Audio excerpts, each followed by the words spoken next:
A atração a seguir é recomendada para todas as idades.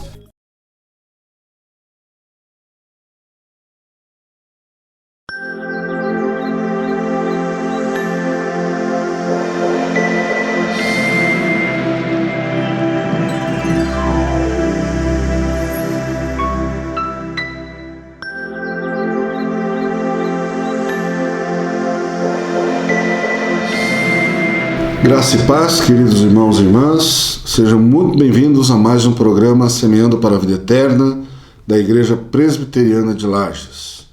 Nós vamos a uma palavra dos nossos patrocinadores e depois nós vamos orar ao nosso Deus para nos abençoar nesse programa, na palavra que será dada. Clínica Médica e Odontológica Vida Nossa. Situada no centro de Lages, conta com a especialista em ultrassonografia, doutora Vanessa Gerber, nos atendimentos de ultrassom geral, músculo-esquelético, obstétrico e Doppler. E também com atendimento odontológico com o Dr. Fernando Gerber, nos serviços de cirurgia, estética, prevenção, clínica geral e implantes. Clínica Vida Nossa, Rua Correia Pinto, número 638, Centro, em frente à Praça da Estátua do Correia Pinto. Muito bem, queridos, nós estamos de volta. Nós vamos orar, pedir que Deus esteja nos abençoando, lembrando aqui das nossas orações, das nossas intercessões pelos doentes da nossa cidade, principalmente nessa pandemia do coronavírus. E estamos pedindo que Deus esteja nos curando, nos livrando, dando saúde e nos dando sabedoria também para lidar no meio desta crise. Oremos. Senhor Deus e Pai, nós te agradecemos por mais um dia de vida, ó Deus, porque o Senhor tem provido, ó Deus, para nós a vida, as bênçãos, o sustento. Quero te pedir, ó Pai, em nome de Jesus Cristo, teu Filho, que o Senhor esteja nos livrando do mal, ó Pai. Deste mal que se abateu sobre a nossa nação, sobre o mundo, ó Deus, que o Senhor esteja, ó Deus, usando da tua misericórdia, ó Deus. Em nome de Jesus, nos abençoe, nos dá esperança, nos dá a tua palavra que vivifica, que transforma, que liberta, ó Deus. Em nome de Jesus, que nós te pedimos e te agradecemos. Amém, Senhor. Amém. Queridos, antes de passar para a nossa mensagem, eu queria só situar, a nossa condição hoje. A Igreja Presbiteriana de Lages fica ali na Rua Coronel Fausto de Souza, 353, e nós estamos aí no meio dessa pandemia. Houve uma piora muito grande dos números de infectados, está colapsando as UTIs. Então fomos surpreendidos com um decreto do governador, e na minha opinião pessoal, como pastor da Igreja Presbiteriana, não é a opinião dos membros da igreja, Não posso falar em nome dos membros, mas a minha opinião é que o governo, decretando mais esse lockdown, e esse lockdown mais severo agora, durante os finais de semana, esse final de semana e próximo final de semana, não tem uma base científica muito correta. Estudos já comprovaram aí que o lockdown não é a medida mais eficiente para se combater o coronavírus. Então, fechar comércio, fechar igrejas, já está assim, estamos um ano já nesse experimento social, E já há estudos comprovando, de universidades brasileiras, estudos de fora do Brasil, comprovando que o lockdown realmente é um equívoco. Ele traz mais prejuízo, mais mal à saúde do que evita o contágio, Então,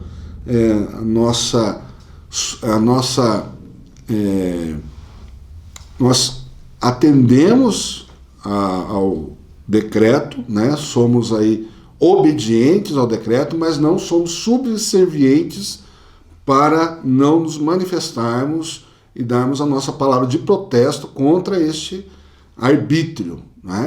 Não está fundamentado cientificamente, pelo contrário, já está provado cientificamente que não é bom, e nós estamos aí então em via de mais um processo aí equivocado dos nossos políticos. Nós oramos a Deus que dê sabedoria aos nossos políticos, O Salmo 120, ele diz no seu primeiro versículo, né? Ó Deus, eu estou angustiado, mas eu oro, eu sei que o Senhor me ouve. Então nós estamos orando a Deus, estamos passando momentos de angústia, não é o melhor caminho fechar as igrejas, mas assim que nós pudermos nos reunir novamente, nós vamos nos reunir.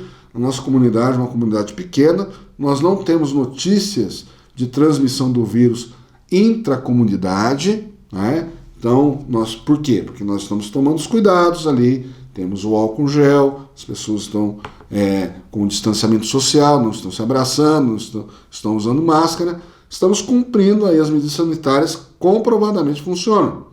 Então, o nosso protesto aqui contra as autoridades é que não é uma medida saudável, não é uma medida científica, não é uma medida eficiente no combate ao coronavírus, né? Então, nós, graças a Deus, temos outros instrumentos para alcançar os nossos membros, e hoje eu vou falar um pouco sobre isso na nossa meditação, né?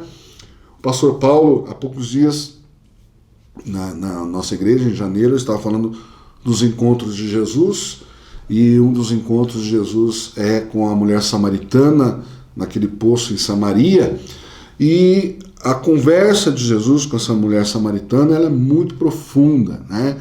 Ela é uma mulher extremamente inteligente, sábia, e com uma vida não muito correspondente com o que a sociedade ali da época aceitava como normal ou como digna, né? Ela já tinha vários maridos passados por ela ali, então ela sofria algum tipo de discriminação, por isso que Jesus encontra com essa mulher ao meio-dia nesse poço.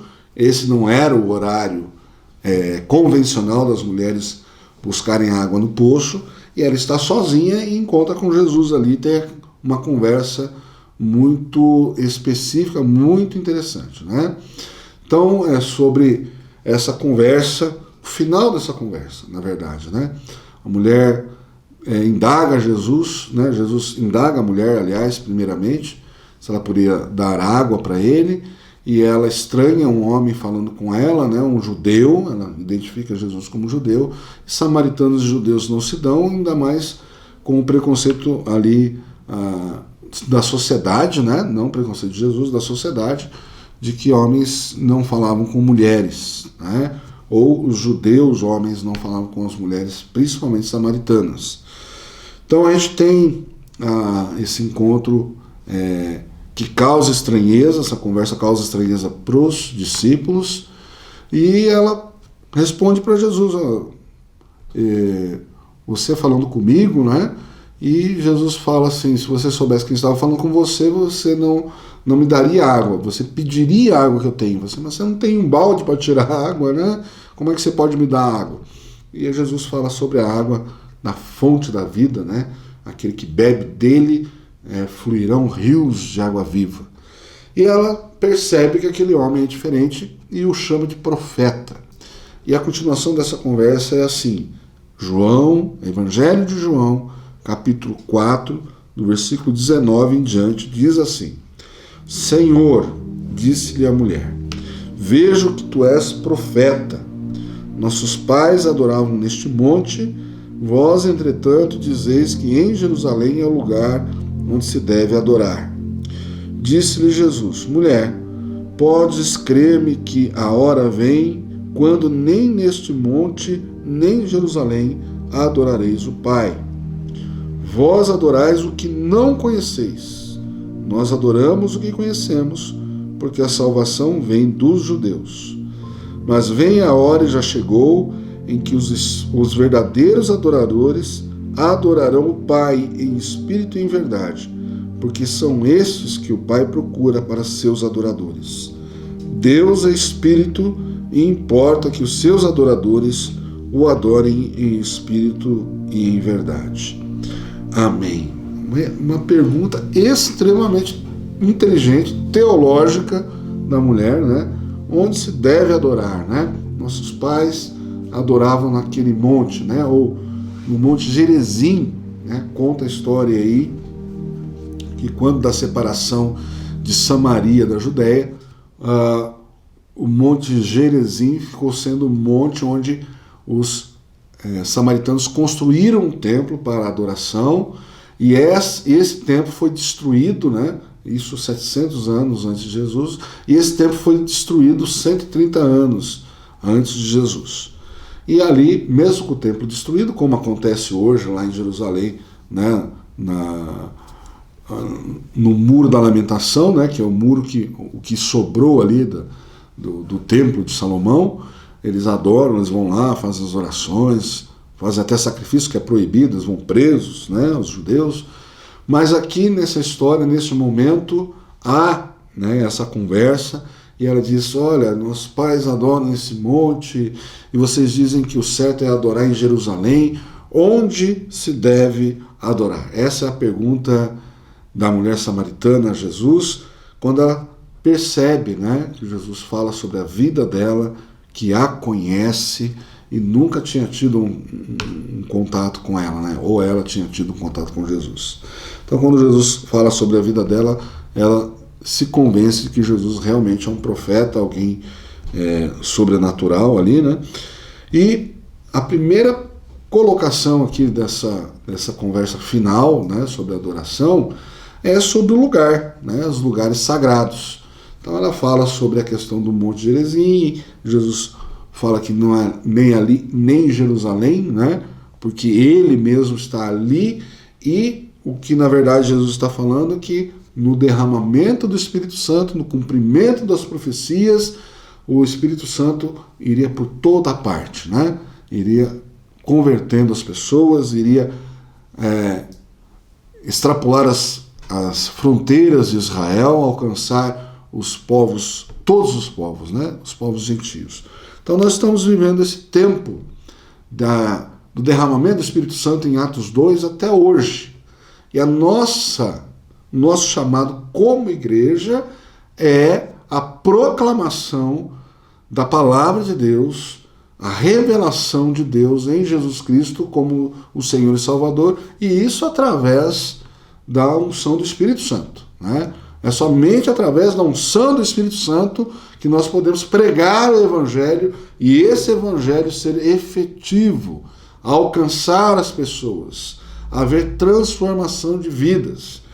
Então, a primeira coisa da conversa aqui final é sobre lugares. Então, lugares, eles são importantes na sociedade? São importantes, né? No Antigo Testamento, o entendimento da presença de Deus estava ligado, primeiramente, à tenda, né? A tenda que foi feita lá no deserto, e depois, quando se construiu o templo, se deixou a tenda e o templo se tornou o lugar da presença de Deus em Israel, né? A arca da aliança, tudo isso era uma conotação de que Deus estava ali, a presença de Deus no meio do povo de Israel. Porém, quando chega no Novo Testamento, há derramamento do Espírito Santo, é isso que Jesus está explicando para essa mulher, né? Não há mais essa presença num lugar fixo, num lugar único, onde se deve adorar a Deus. Os adoradores são chamados por Deus para adorarem a Deus em qualquer lugar, em espírito e em verdade. Obviamente, nós trazemos aí a palavra do Antigo Testamento, principalmente nos Salmos, né? Salmo 122. Alegrei-me quando me disseram, vamos à casa do Senhor, né? Esse versículo eu escuto desde pequeno para nos inspirar, para nos incentivar a ir à igreja, né? E melhor estar nos teus átrios, né? Um dia do que 1000 dias, né? Fora dele, né? Então, a noção de presença de Deus, de lugar sagrado, ela persiste até hoje. O Novo Testamento também vai mostrar ali que havia os lugares de reunião. Havia casas, mas havia alguns lugares específicos. O cenáculo, né, onde houve o derramamento do Espírito Santo, haviam 120 pessoas reunidas ali. É importante para a nossa referência de fé, um lugar de fé. Por exemplo, a nossa igreja ali na Rua Coronel 353, ela é um lugar bonito, ela é um lugar turístico, é uma arquitetura atraente, uma arquitetura bonita, ela é foco de estudos arquitetônicos, né? Algumas publicações de arquitetura trazem a igreja presbiteriana, ela tem uma arquitetura parecida com o mosteiro beneditino, né? Ali em cima, no centro de Lages ali, muito parecida a arquitetura, e é um lugar aconchegante, né? Nós recebemos ali os nossos membros, temos a alegria de estar juntos, mas num momento como esse, essa reflexão é muito importante. Um momento que nós não podemos estar juntos, por força de lei, né? E mais do que por força de lei, nós temos muitas pessoas no grupo de alto risco do coronavírus, né? Então é bom que essas pessoas realmente fiquem, né, resguardadas, não arrisquem a sua vida saindo de casa. Então nós recomendamos, né? Recomendamos também que a hora que for a oportunidade de vacinar, se vacinem, né? Recorram ao que a ciência aí nos traz como coisas para os remédios, as vacinas. Deus deu inteligência para o homem, para o cientista também, para fazer isso, né? Mas nesse momento nós estamos impedidos de nos reunir. É uma tristeza. O Salmo 133 também traz a ideia de comunhão dos irmãos, né? Ó, quão bom e quão agradável é viverem unidos os irmãos. É como o óleo que desce pelas golas de Arão e pela sua barba. É como a chuva, né, que se torna torrentes no Neguebe. Ali ordena o Senhor a sua bênção. Então nós temos a concepção, né, de que o culto é um lugar especial, um momento especial onde Deus ordena a sua bênção, Ele está presente, a comunhão dos irmãos é descrita na palavra de Deus como um momento de enchimento do Espírito Santo. A comunhão dos irmãos, né, provoca isso, o enchimento do Espírito Santo na adoração, nas orações, na leitura dos salmos. Então, o culto é um momento especial, mas nesse momento nós não podemos estar juntos. Mas você está ouvindo essa palavra, nós estamos em comunhão com o Espírito de Deus. E o Espírito de Deus é que provoca em nós esse desejo de adorá-lo, né? E a comunhão dos santos é uma das facetas da adoração. Mas a oração, a leitura da palavra de Deus, né, ouvir a mensagem também são elementos, né? Ouvir uma música, uma boa música, com uma boa letra, trazendo um louvor a Deus, são elementos que compõem a adoração. Então não é só um momento específico no culto e no ajuntamento. Esse é um dos elementos que compõem a nossa vida de adoradores. E quando Jesus quebra essa visão de lugar sagrado, né? Obviamente que os lugares religiosos, eles são dignos de respeito, e até um crime você desrespeitar, né? Por exemplo, né, se a gente estiver num culto ali, num culto público, no nosso horário de culto, se entrar alguém ali para atrapalhar o culto, né, ele está sujeito à prisão. Isso é lei federal, né?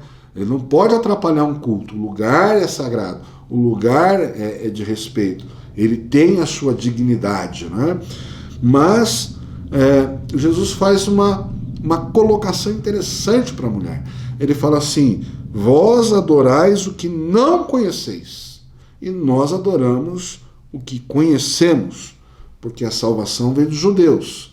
Aí entra a questão do que nós estamos adorando, né? Muitas vezes nós estamos sacralizando lugares. Muitas vezes nós estamos colocando objetos no lugar de Deus, lugares no lugar de Deus. E muitas vezes nós desrespeitamos o nosso semelhante por zelo por lugares, por coisas, por utensílios, não é?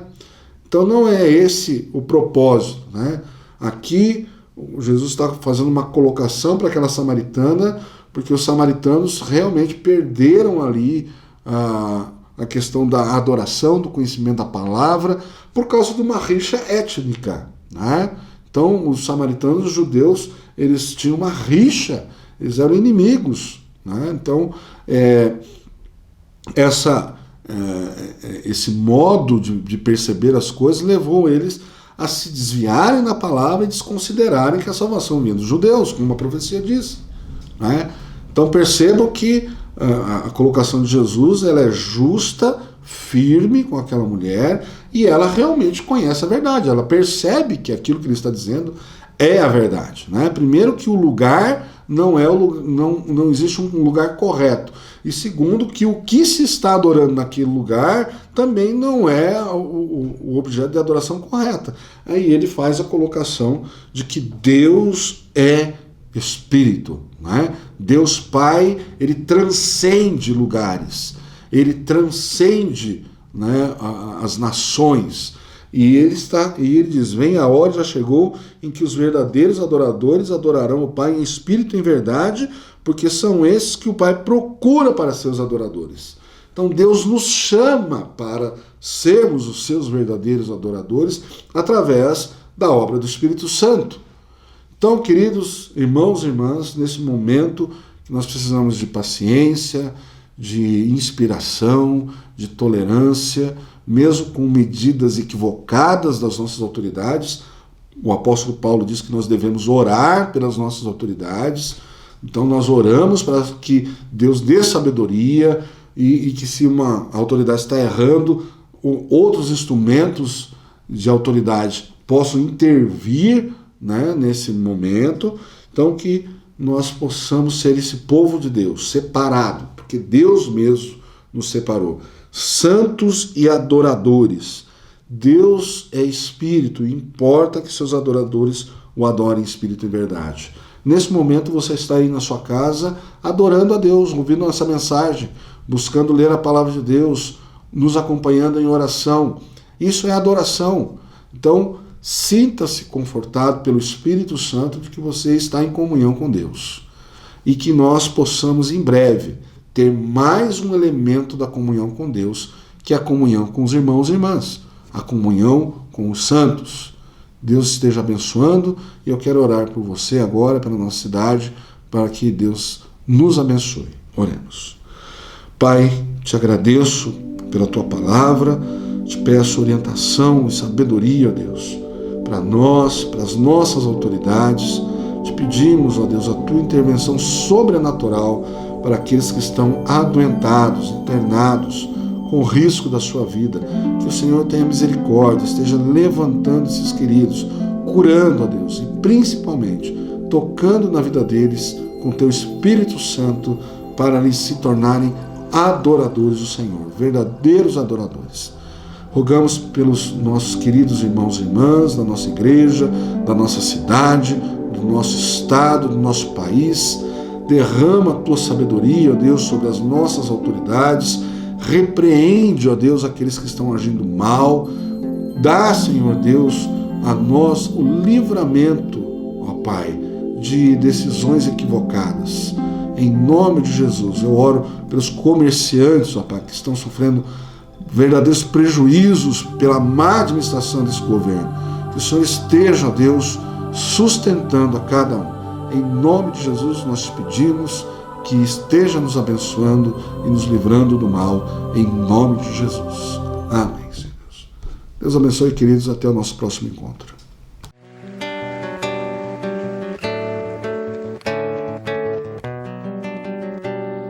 De todas as tribos, povos e raças, muitos virão te louvar. Tantas culturas, línguas e nações, no tempo e no espaço, virão te adorar, dizendo: bendito seja sempre o Cordeiro, Filho de Deus, raiz de Davi. Bendito seja o seu santo nome, Cristo Jesus, presente aqui.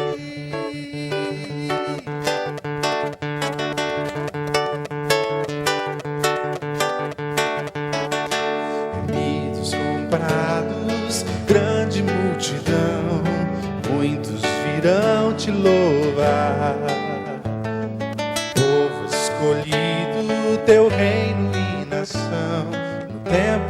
espaço virão te adorar, cantando: bendito seja sempre o Cordeiro, Filho de Deus, raiz de Davi. Bendito seja o seu santo nome, Cristo Jesus, presente aqui.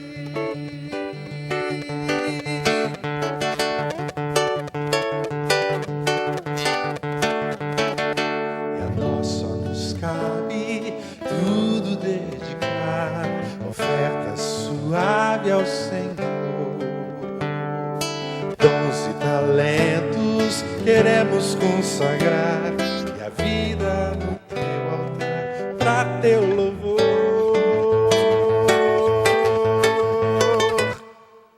Bendito seja sempre o Cordeiro, Filho de Deus, raiz de Davi.